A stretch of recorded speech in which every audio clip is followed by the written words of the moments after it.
Welcome, Brick fans, to another LEGO movie review here on The Brick Show. We have Lord Business's Evil Lair. Its retail price is $70.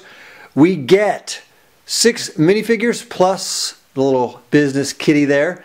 And let's have a look at it right now. Here is our first figure. This is EMMET, of course. You guys are probably very familiar with him at this point. We get two-sided face, the one where he's freaked out, of course, and then the one where he's as cool as a cat. On the back of him, we see attached is the piece of resistance. All right, then here there's 2 minifigures. This is Ma Cop and Pa Cop. And is that a gun in Pa Cop's hand? We'll have to see. It's probably a megaphone, though. We get some handcuffs there. Now you'll see the clear base plates or plates that they're on. Why is that the case?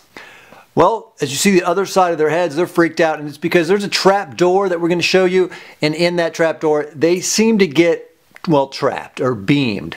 And so it seems as though that is what freezes them. So I think that's why they're on those clear base plates, because they kind of get frozen or somehow they are stopped in their tracks. And as you see, no printing on the back of these figures. Then our next figure is our wrestler. Very somewhat familiar to the one we got in the collectible minifigure series. This is the El Macho wrestler, but he is also the master builder. So he's kind of like Nacho Libre. Well, he has this double life, it seems, where he's a master builder and then a wrestler as well. Then here is the printing on the back without his white cape on.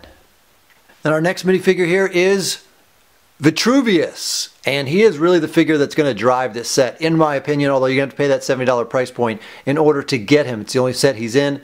His cape is awesome. His printing is awesome. His beard is awesome. His hair is awesome. It's just awesome. And you see what I mean with the cape, just having that sparkle. It's like textured. A lot of people are going to love that little cape piece that you get in it. And so that's why I really think this is the top figure, maybe in the entire line. Now I've removed all of his accessories, all of his hair, head, and you can see the printing on the front of the head. We get 2 printed. This is Morgan Freeman's character in the film, or his voice anyway, so I don't know, is that supposed to look like Morgan Freeman? I sure hope not, for his sake. And then here's the printing on the back. Now Vitruvius does come with his staff there, and you'll notice that piece at the top. If you remember from the Monster Fighters lines, the Moonstones, that is the same piece.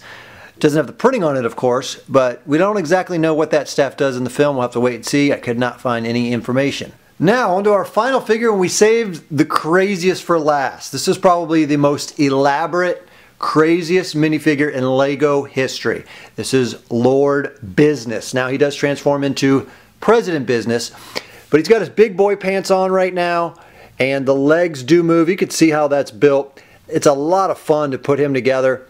And the cape on the back is just awesome. It looks like a big tie. It's like a tie cape, I guess. And it's just awesome. It's just awesome. And then the headpiece, I want to focus in a little closer to allow you to see the top of that. You can see there's 2 red cups that are on the top of his head to make up that headpiece. He's got shoulder armor, I guess we can call it. And that is just one big piece. Let me actually take off his hat.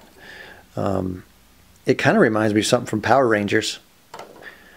Now, you do get the yellow transparent stud that has to go in there, and then the 2 cups. But other than that, this is all one big piece. So that's a nice new piece that who knows what you guys are going to do with that. Now it's important to note that the gray legs are glued onto this piece. This down here, you build all of this on there, but from here, let me just take that apart. That piece does come off. I just can't get it off right now, but that is glued on there. You cannot pull these legs off there. And so what do? They give you an extra pair of gray pants in order to turn Lord Business into President Business. Now this is Will Ferrell's character, of course. So we have that hairpiece that goes on top, which is actually a really fun hairpiece.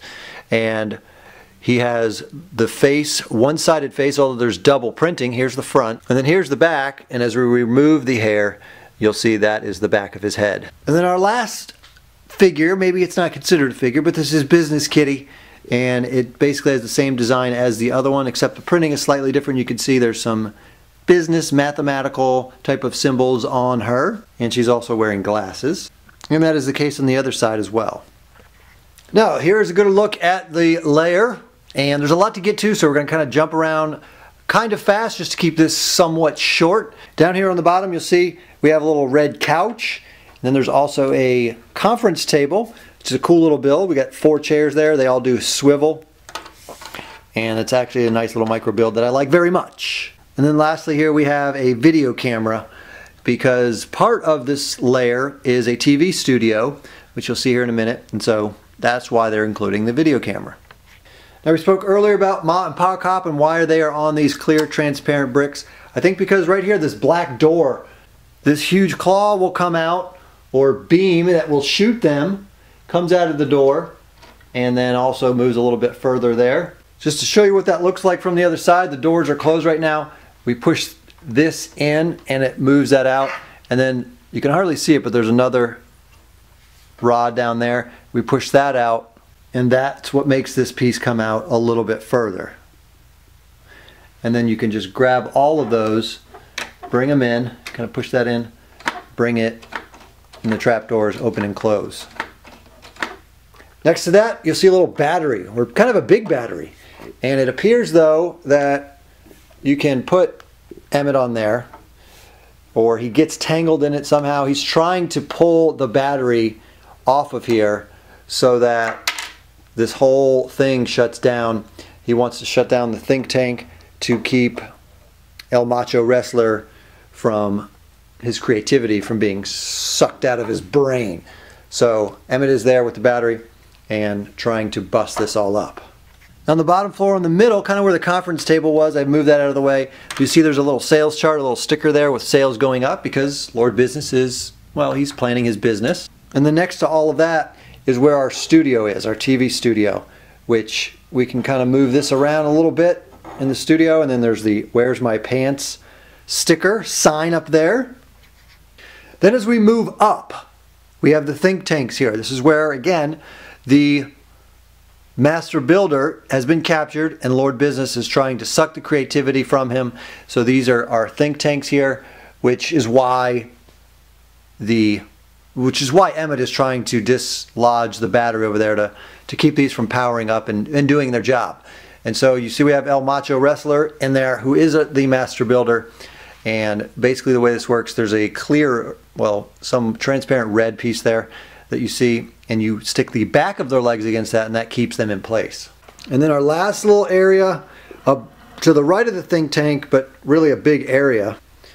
This area features the Craggle. We have, somewhat of a platform there, design, but then above that, this right here is the Craggle. Now, why are they calling it Craggle? You'll notice on this piece here, which is a sticker, it says C-R-A-G-L-E, which really, you'll see parts of it are rubbed off, so it's supposed to be crazy glue. And so this is kind of like a glue machine of some kind, and it traps minifigures in there. So let's see, who do we want to pick on? We're going to pick on Ma Cop, Ma Cop. So we can put them in there, make this stuff go over her, and then there's even another little pincher piece. That's probably not the official name, but I'm going to call it that. Right there as well, that we can pivot and move around as we need to. Now here's a look at everything from behind, just to give you a good look at that. There's really nothing going on behind here. This is again where you move those trapdoors, but as far as playability, you're not going to move your minifigures behind here. Everything is happening in the front. All right, our thoughts on the Lord Business's evil lair. Can you be not evil and have a lair? That's the question. I guess you can. Batcave is kind of a lair, but it's for good guys. But it just seems that a lot of things, anytime there's a lair, it's always the evil lair. All right, enough of that nonsense. On to the set, and let's talk about it. $70 retail price. I believe the bags were numbered. I think $70 is a really good price, but I'm really crazy about 2 things. Number one, I'm crazy about Lord Business. This minifigure has got to be the most elaborate minifigure in LEGO history. If you guys agree with me, let me know that down in the comments. Number 2, Vitruvius. His cape, just his overall look, very excited about that too. I think he really is going to be the main minifigure that people will buy this set for. Overall, how I think this set's going to perform, as with a lot of the LEGO One movie sets, I think you're going to have a little bit of hype at the beginning when they're first released, which actually is now, because they're new. And there's a lot of cool elements and pieces and figures that look great in them. A lot of the vehicles are very fun. So you'll have that initial hype. Then I think it'll back off a little bit, not only because of the season, but because it's kind of like until people see the movie and find out what characters they like, they kind of wait and then they buy the sets that they want. I think that would be the case here, but I do think a lot of people will end up buying this in order to get the Vitruvius and this very tall Lord Business. The layer itself is a lot of fun for kids, has a lot of play value for you between the think tank and the crazy glue, the big glue gun, the trap door, and then there's good play with just having the couch and furniture, the video camera, you know, the indoor studio here, and then the figures. There's just a lot of fun figures in here. All right, so those are our thoughts. As far as the rating, if we had to rate this, I'd probably go 9. I'd probably go 9. I think a lot of people are going to end up buying this set. The only thing that makes me a little bit hesitant is because there's so many. There's 13 Lego movie sets. This is the highest priced one. However, I think some of the figures in here are going to draw people to it. What I'm not sure on is how much, you know, there's certain things that people won't buy, even though the evil, because it's the bad guy. You may not, you know, you tend to be drawn more to the good guys, so there's the good characters that are going to come from the movie. So you want to buy those. You don't necessarily want to buy stuff from the bad guy, because, you know, it's just kind of it's human nature to kind of tend to do that. So that would be maybe reason you wouldn't buy this, but I don't think that's going to happen. I think for the most part, people are just going to look at the play value of this, some of the figures you get, and decide based on that. All right, so what do you guys think of this set? Down in the description, the biggest one from the Lego movie line. And be sure to check out our other reviews on our website, on YouTube, and on Roku now. So we'll see you guys next time here on The Brick Show.